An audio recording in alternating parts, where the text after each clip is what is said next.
kapudara hi lungchuan khwa chuan upaber ani to a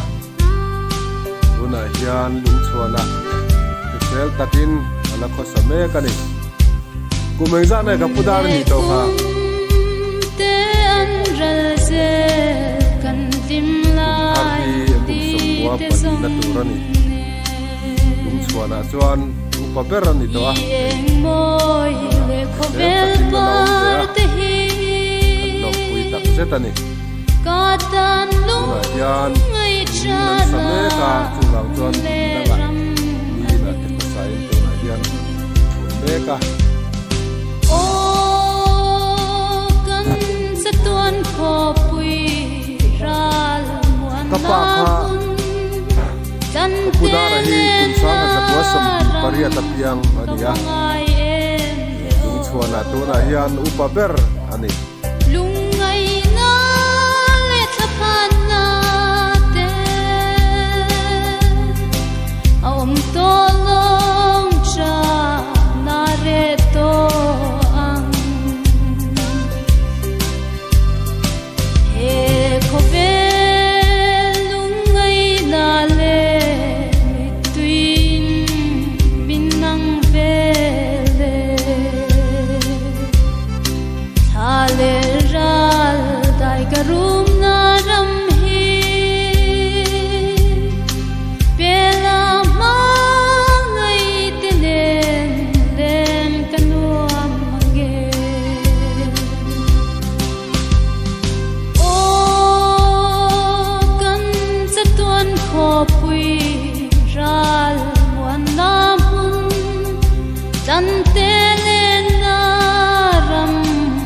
vangai em ve o lungai na le thapan na te om to long cha na re to ang kan him lai ni te an chuai kho vel par song ne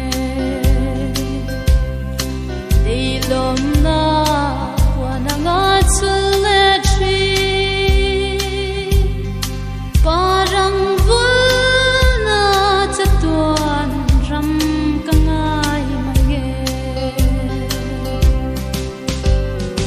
o kan chatuan kho pui ral muan na dan telen na ram ka vangai em ve o lungai na le thapan na te